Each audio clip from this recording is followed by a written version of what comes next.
Hi everyone, welcome back with me Mr. Zain. Oke, hari ini kita akan belajar mengenai part of speech. Apa sih itu part of speech? Fungsinya apa sih? Dan kenapa kita perlu belajar part of speech? Oke, mari kita bedah bersama-sama. Jadi part of speech itu adalah kelas-kelas kata. Jadi di dalam part of speech ini kita akan mengklasifikasikan apa sih bagian-bagian kata yang perlu kita pelajari. Dan sebelum itu kita harus mencari tahu terlebih dahulu apa sih fungsi part of speech itu.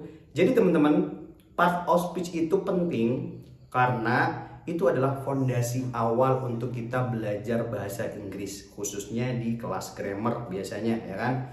Jadi sebelum kita lanjut belajar ke pelajaran yang lebih jauh, contohnya seperti tenses, sentence, non phrase ataupun yang lainnya, teman-teman harus benar-benar memahami apa itu part of speech.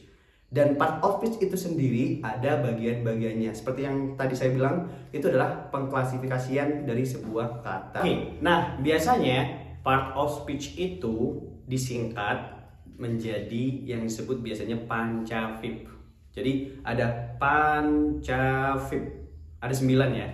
Itu pengklasifikasian katanya. P yang pertama itu adalah pronoun, ya, atau kata ganti. Oke. Terus pancavip. Yang kedua berarti A, itu biasanya adverb, ya, itu adalah kata keterangan.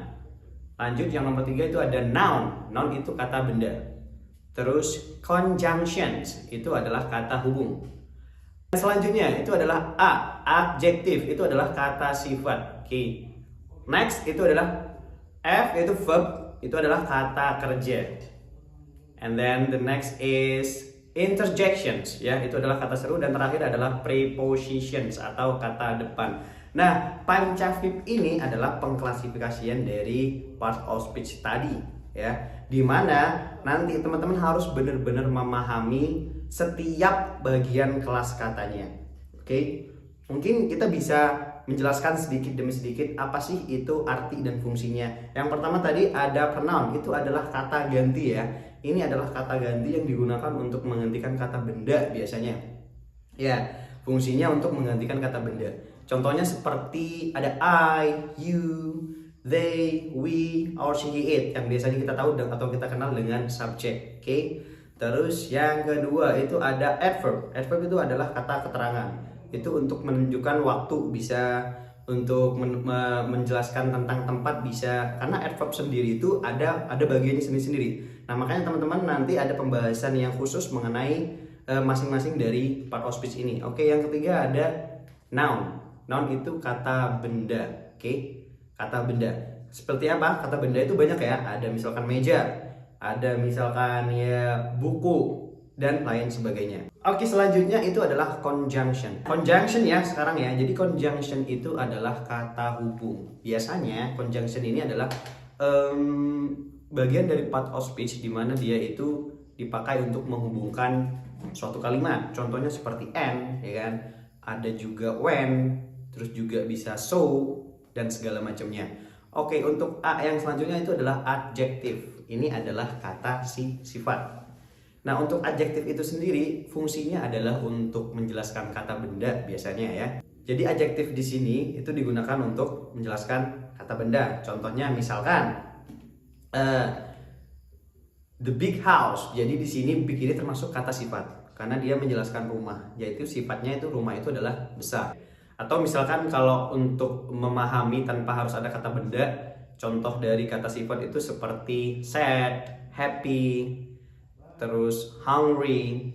Pokoknya semuanya yang bisa kita lihat bahwa itu adalah sifat dari suatu hal. Oke. Terus yang selanjutnya adalah verb. Verb itu adalah kata kerja.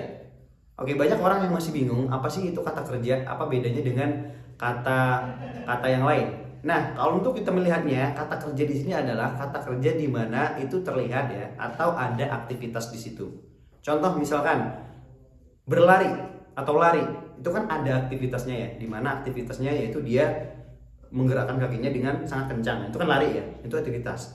Terus yang kedua misalkan memanjat, berarti aktivitas dimana dia harus naik, ya, dari bawah ke atas, misalkan memanjat pohon, itu namanya kata kerja ya. Jadi kata-kata yang memang di situ bisa kita lihat ada aktivitas yang terjadi.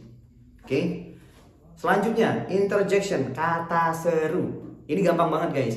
Ini tidak perlu kita pahami terlalu mendalam ya, karena menurut saya kata seru ini adalah salah satu kata yang paling gampang di bagian dari pancakvip ini atau part of speech ini. Contoh dari kata seru itu sendiri adalah wow,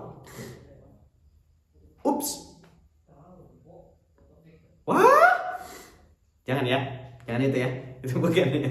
Ya pokoknya kata seru adalah atau interjection itu adalah kata-kata ya yang menunjukkan bahwa di situ ada hal-hal yang membuat dia terkejut, misalkan ada hal-hal yang membuat dia panik atau apapun. Jadi kata-kata yang ditunjukkan atau dikeluarkan ketika mereka merasa terkejut dan segala macam ya.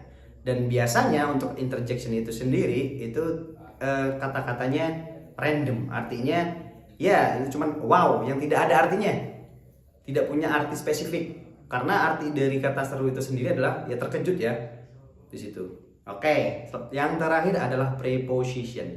Nah, preposition ini adalah kata depan, di mana biasanya ini berfungsi untuk menunjukkan tempat, bisa juga untuk menunjukkan arah atau menunjukkan waktu ya. Jadi 3 ya.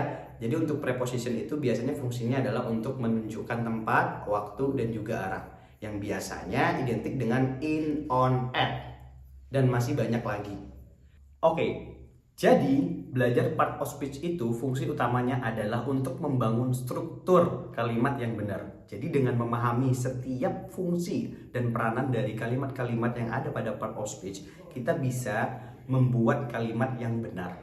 Karena kita sudah tahu nih arti atau fungsi dari kalimat-kalimat tersebut. Yang kedua, memperdalam kosakata. Dengan kita mempelajari part of speech, di sana bakalan kita dapat banyak kosakata baru yang sebelumnya belum kita pernah lihat. Dan fungsi terakhir dari belajar part of speech adalah untuk menghindari kesalahan dalam grammar. Jadi dari kita belajar part of speech, kita bisa menganalisa dan meletakkan bagian-bagian dari part of speech itu sendiri letaknya di mana. Misalkan contoh untuk adjektif, itu harus bersanding dengan kata benda kah atau kata keterangan kah? Itu adalah dan itu semua adalah fungsi dari kita belajar part of speech, dan itu adalah hal yang paling penting.